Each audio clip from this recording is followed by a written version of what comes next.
Gracias por continuar con nosotros. Estamos conversando sobre la situación económica. En el primer bloque se hizo un breve diagnóstico sobre cómo se ve la coyuntura. También Merlin planteaba un poquito el tema de largo plazo también y el tema de la pobreza, la educación, todo cómo se interrelacionaba la productividad y todo lo demás que necesitaba el país.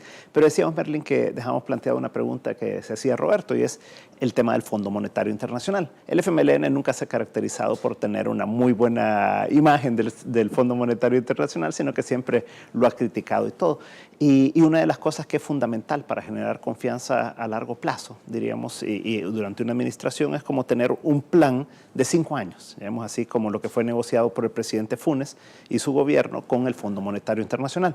¿Usted ve esa posibilidad, ve ciertos acercamientos ya que pudiera haber entre el Fondo Monetario y un gobierno del FMLN? Sí, de hecho tengo que decir que en toda la campaña electoral, antes precisamente de que se diera incluso la primera vuelta, los equipos del Fondo Monetario tuvieron a bien acercarse con todos los equipos de trabajo. En aquella oportunidad incluso yo participé de muchas de estas reuniones desde el bloque de unidad que conformábamos, tratando de discutir algunas realidades que el país tiene y algunas posibilidades en términos de las próximas medidas que se tomarían. Yo creo que este mismo ejercicio que hicieron con Unidad, lo hicieron con Arena, también lo hicieron con el FMLN. Y creo yo que fue muy bueno porque comenzaron a dar insumos respecto al diagnóstico, a las perspectivas que tenía cada uno de los equipos y creo yo que va a abonar muchísimo en crear una mesa de discusión. Creo que más allá de decir que veo una posibilidad real, yo creo que es casi necesario sentarse a conversar con ellos. Los términos lo definirán, creo yo, dos cosas. Uno es la situación actual, que en este periodo de transición el ministro de Hacienda ponga sobre la mesa en relación a cómo está toda la situación del Estado y las finanzas nacionales públicas, y obviamente también, digamos, la posibilidad en términos del impacto que puede generar a la población algunas de las medidas, como muy bien dice Roberto. Todos sabemos que el fondo básicamente pone como condiciones el incremento al IVA, pues porque es como la medida más inmediata y de más fácil efecto para poder revertir ese déficit que tienen las finanzas del Estado. Pero también todos sabemos que el efecto a nivel de la actividad económica que genera 1 o 2 puntos que se incremente el IVA también impacta, y obviamente en una economía en donde tenemos necesidad de reactivar productivamente los sectores, de generar empleo, quizás deberán de ser algunas de las consideraciones que deberá tener el próximo equipo económico conjuntamente con el presidente ya electo, actualmente electo, pero que ya en funciones juntamente con el vicepresidente. Yo pensaría que es obligada la mesa de conversaciones con el fondo, pero obviamente los términos creo que se definirán. En mi opinión, el FMLN está muy abierto, digamos, a querer encontrar soluciones consensadas con los distintos sectores, y obviamente en este sentido hablar de renegociación implica necesariamente sentarse con el fondo, con el Banco Mundial, con el BID, y definir algún mecanismo que permita poder darle una oxigenada al Estado, y obviamente compromiso, yo creo, de direccionar muchos de los recursos, tanto de lo que se renegocie como de los nuevos préstamos que a lo mejor se tengan que hacer, directamente hacia aquellos sectores productivos que puedan generar un mayor nivel de actividad. Ahora, ¿a quiénes vería usted dentro del equipo del FMLN negociando con el Fondo Monetario Internacional? Porque hemos visto una comisión de transición en la que no veo a ni una de las personas que sea capaz de poder ir a negociar con el fondo a nivel técnico, pues, ¿verdad? ¿A quiénes vería usted que podrían ser las contrapartes de parte del FMLN? Mire, yo pienso que es muy aventurado quizás dar algún nombre. Creo yo, de lo que algo estoy segura es que el presidente ya electo como presidente elegido a partir del 1 de junio, conjuntamente con el licenciado Ortiz, entendería yo que van a ser los que lideren. Y esto lo digo porque creo que el compromiso desde la presidencia, desde la mayor nivel que el Estado requiera va a ser fundamental, no solo para generar una buena expectativa por parte de estos organismos, sino también porque de alguna manera involucrará al resto de los sectores, liderado por un presidente en este caso, que obviamente llamará a las mesas y a los equipos necesarios para poder darle las opiniones que merece. Yo creo que va a estar liderado por ellos y obviamente por otro tipo de equipo técnico que le proporcionará todos los elementos que necesite para poder iniciar estas conversaciones y llegar a los acuerdos que mejor realmente convengan al país. Roberto, cuando uno ve esta comisión, ¿verdad? No visualiza uno un equipo político, un equipo técnico, económico, digamos así, sino que uno visualiza la comisión política nada más del FMLN. Y cuando hablamos ya de temas con el Fondo Monetario, con el Banco Mundial, con el BID, va a haber una reunión del BID muy próximamente también. Entonces, ¿tú cómo lo ves? Tú conoces un poco al FMLN de antes y cómo funciona. ¿Cómo verías tú que va a ser esa relación con el Fondo Monetario? ¿Quiénes la podrían conducir? Porque yo no veo a Sánchez Serén o a Ortiz siendo los líderes en una negociación con el Fondo Monetario, por ejemplo, o tú lo verías. O sea. Mira, bueno, hay prejuicios contra el fondo, es decir, a veces al fondo se ha visto como el demonio, ¿verdad? Claro. Y no lo digo para defender al fondo, porque yo he sido crítico en mis escritos y en mis intervenciones con el fondo.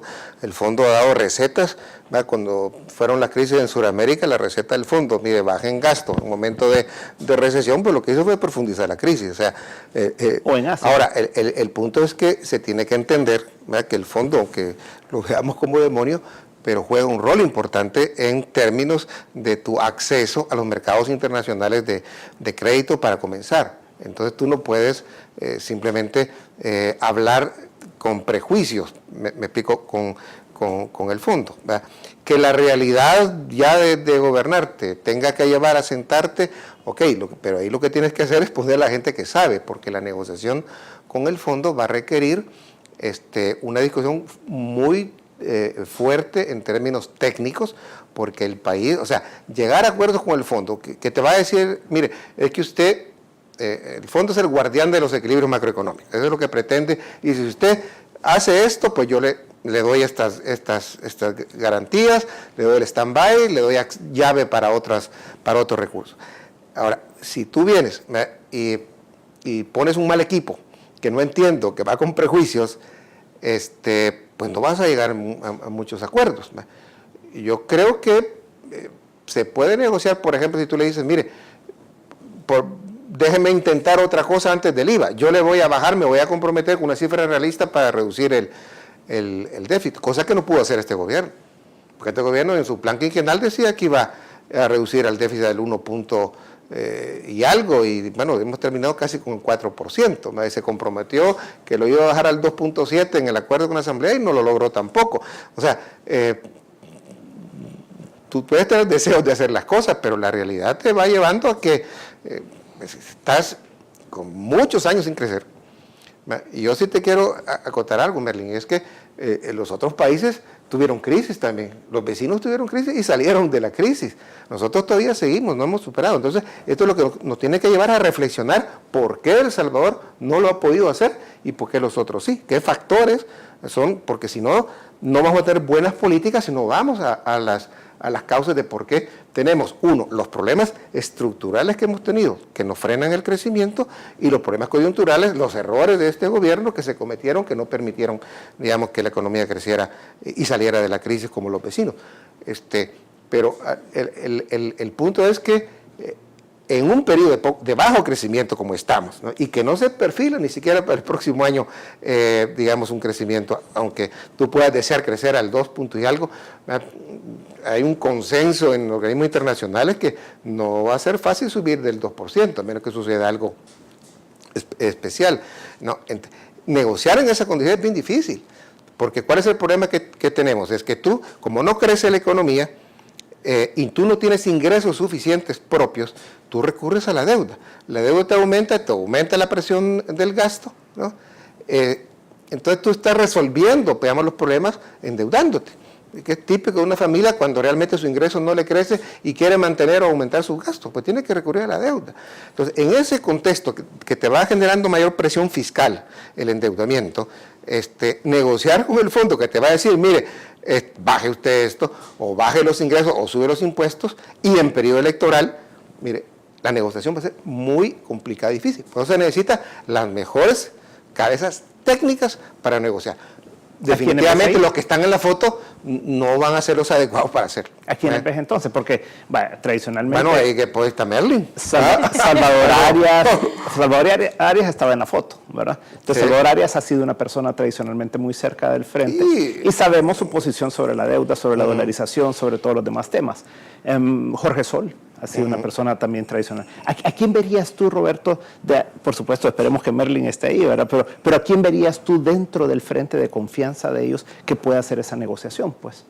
Dentro del frente no veo. Fuera, digamos, de las personas que pueden buscar, pues sí, pueden decir, mire, Carlos Cáceres por lo menos manténgase un tiempito para que podamos renegociar. Ahora tampoco Carlos lo pudo hacer, es decir, Carlos yo veo un poco complicado que pueda haber un acuerdo en estas circunstancias, ¿no? Pero, como dice Merlin, hay que intentarlo porque los que dentro del frente decían, mire, ¿cómo vamos a resolver el tema de la presión de la deuda? Bueno, que nos la compre Venezuela, ¿no? Pero Venezuela ya de hecho está ayudando, digamos, y más que al gobierno, al partido, y no creo que en estas circunstancias sea fácilmente, y además no es gratuito.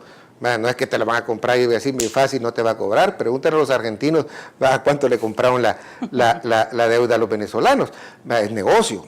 Entonces la salida que había para enfrentar estos problemas, el déficit y las presiones de la deuda era, mire, yo voy a reestructurar y me la compran los venezolanos, se ha complicado.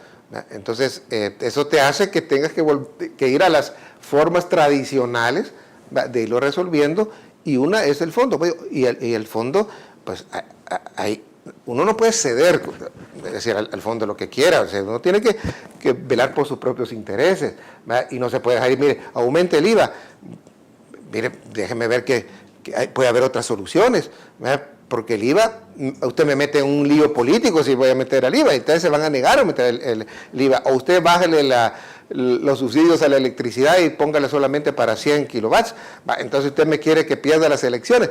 Esas consideraciones sí pueden pesar en la parte política. La parte técnica tiene que ver y decirle al frente, mire, esto es lo recomendable. Ahora, usted políticamente no conviene que vaya a subsidios, pues ya, entonces no se hace, ¿verdad?